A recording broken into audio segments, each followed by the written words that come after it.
1월 15일 오버 더 탑 코멘트 성투합시다.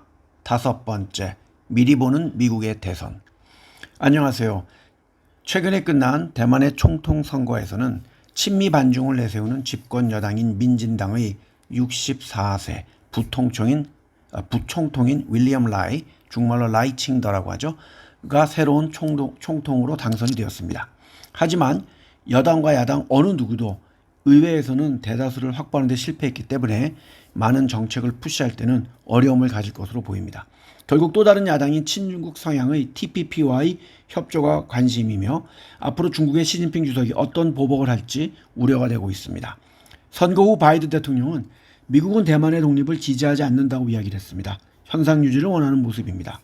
또한 최근 북한의 김정은은 러시아와의 긴밀한 관계를 이용해서 포탄과 미사일을 공급하고 있으며 둘 사이의 관계가 긴밀해지고 있습니다.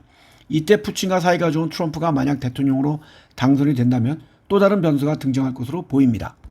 최근 공화당 경선의 풍향계라고 할 수 있는 아이오와주의 코커스를 앞두고 여론조사가 발표가 되었고 트럼프가 48%, 헤일리가 20%, 디샌티스가 16%를 차지했습니다.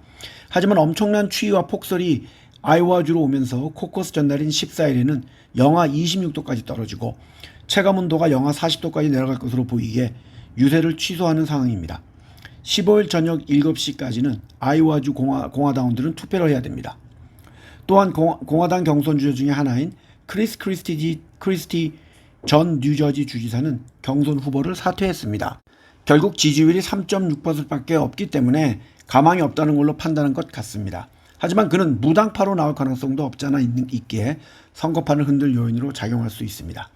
지난 12일 갤럽이 12,000명 이상 미국의 성인을 대상으로 매년 실시하는 설문조사에 의하면 지난해 자신의 정치 성향을 무당층으로 규정하는 응답자가 43%로 역대 최고치를 기록한 2014년과 동일한 수준이었고, 반면 민주당 성향이라고 한 답변은 전체 27%에 불과해 1988년 조사를 시작한 이후 최저치를 경신했습니다.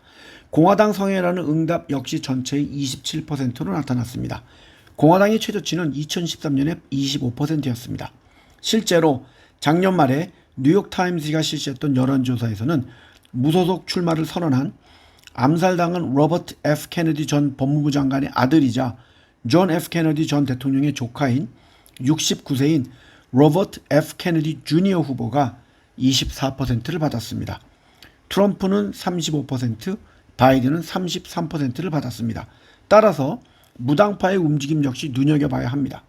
또한 12월에 실시된 설문조사에 7개 경합주 유권자들을 대상으로 한 조사에서는 경제 문제를 다룰 때는 민주당의 바이든보다는 공화당의 트럼프를 더 신뢰한다고 했습니다.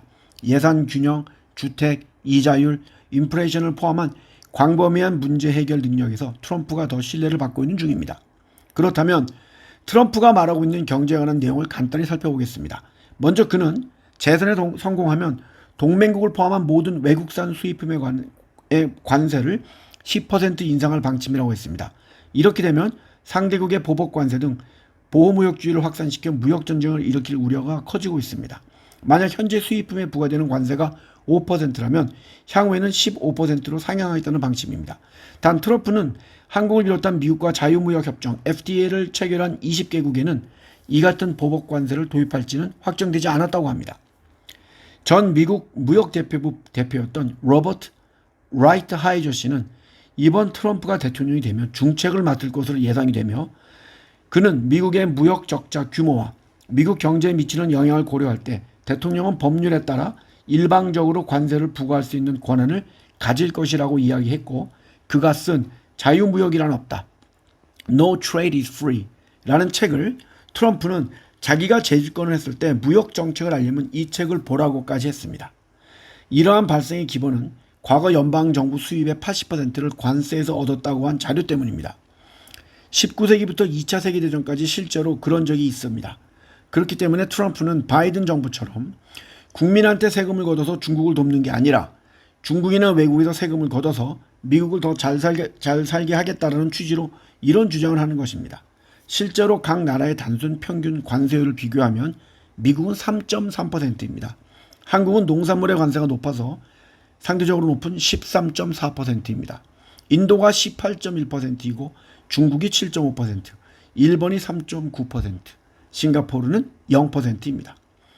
최근 월스트리트 저널도 이러한 비슷한 기사를 실었으며 이 신문에서는 동맹국도 예외가 아니라고 하면서 유럽연합에 소프트웨어나 디지털 서비스에 대한 관세를 부과하고 아시아의 동맹국을 상대로는 경제협력 강화가 목적인 인도태평양 경제 프레임워크를 폐기할 것이라고 전망했으며 중국에는 장난감부터 모든 산업 원자재까지 관세를 자동 인상시킬 것이라고 예상을 했습니다. 또한 이렇게 되면 대대적인 보복 조치가 일어나기 때문에 무역 분쟁을 촉발할 가능성도 있고 동맹국과의 관계도 악화될 것이라는 목소리도 나오고 있기에 관세 인상으로 수입품의 가격이 오르면 겨우 진정된 인플레이션 또한 반등할 공산도 있다고 했습니다. 또한 트럼프가 동맹국에도 관세를 남용할 경우에는 일본과 한국 같은 주요 무역 파트너는 과거에는 그가 정신을 차릴 것으로 보고 보복을 자제했지만 이번에는 환상에 빠지지 않을 것이라고 경고하는 사람들도 있습니다. 하지만 그가 재선에 성공하더라도 실제 무역 정책에 대해서는 공언한 대로 전부 이행하지는 않을 것으로 예상하는 사람들도 많아지고 있습니다. 바이든이 재선에 성공하면 국제정치와 세계경제는 지금 기조가 유지될 가능성이 높습니다. 바이든은 영국, 호주, 네덜란드, 일본 등 동맹국을 끌어들이는 공조 전략으로 대중국 수출 통제에 나서고 있습니다. 바이든이 재선한다면 동맹국가가 힘을 합쳐 중국을 더욱더 압박할 것으로 보입니다. 하지만 트럼프가 당선되면 기존의 제도와 동맹국가의 공조가 쉽게 바뀔 가능성이 커졌습니다. 트럼프는 자기가 재임 시절 반도체의 자립을 강조하며 대만의 TSMC 등 반도체 기업들이 미국의 공장을 지으라고 압박한 사례를 봐서라도 삼성과 SK 등의 생산시설 투자를 미국에 늘리라고 요구할 수도 있습니다. 또한 중국에서 생산되는 국내 기업의 일부 반도체에 대해서도 문제를 삼을 가능성도 있습니다. 영국의 이코노미스트지도 지난달 특별호에서 2024년 세계가 직면한 가장 큰 위험은 트럼프라고 했습니다. 즉 트럼프가 다시 당선된다면 세계 경제가 새로운 불확실성에 직면할 수도 있다는 얘기입니다. 최근 트럼프와 관계가 깊은 사람의 말을 인용하면 트럼프의 첫째 우선순위는 대중정책이라고 했고 다음은 남쪽 국경에 장벽을 세우는 이민정책이라고 했습니다. 즉 미국에 도움이 될 만한 이민자만 받겠다는 것입니다. 그는 또한 글로벌 무역체제를 바꾸겠다고 했으며 WTO 세계무역기구에서 탈퇴하겠다고 했습니다. 바이든이 취지한 ESG 관련 정책은 거의 축소해서 철폐한다고 했습니다. 그는 또한 기존의 트럼프의 정책과 새로운 트럼프의 정책의 차이점은 기조는 같지만 강도와 준비에서 차이가 있다고 보면 된다고 했습니다. 일기 때는 시행착오가 많았다는 것을 알고 있기에 이번엔 치밀하게 준비하고 있다고 했습니다. 그리고 트럼프는 자기 철학에 맞는 사람들을 모집해 인력풀도 만들고 있다고 했습니다. 미국 공화당의 전통 정책은 자유무역이지만 트럼프는 아닙니다. 지금 공화당엔 두 가지의 부류가 있는 것 같습니다. 자유무역을 강조하는 보수 그룹이 있고 보조금과 보호무역을 활용하자는 트럼프 그룹이 있습니다. 따라서 트럼프 그룹은 보조금으로 반도체 산업을 지원하는 반도체법 같은 걸 만들 수 있다고 합니다. 트럼프 일기 때는 한국에 크게 세 가지 이슈가 있었습니다. 한무 FTA 개정, 무역확장법 232조에 근거한 철강 관세 부과, 그리고 주한미군 전면 철수 검토와 방위비 부담금 인상 압박이었습니다. 그렇다면 2기가 되면 한미 FTA는 자기가 개정한 것이기에 건드리지 않을 것 같습니다. 보편적인 기본 관세를 부과한다고 해도 무관세인 한미 FTA는 유지될 가능성이 큽니다. 다만 철강의 관세는 미국의 국가 안보 차원에서 매긴 것이기 때문에 별도로 매길 우려가 있습니다. 주한미군 철수와 방위비 분담금은 분명히 다시 재개할 것으로 보입니다. 트럼프의 정책이 지금 바이든 때도 이어지고 있다고 봐야 합니다. 대중국 정책을 예를 들면 트럼프는 일방적인 대중국 견제를 했다면 바이든은 동맹국 연대를 활용해 대중국 견제를 했습니다.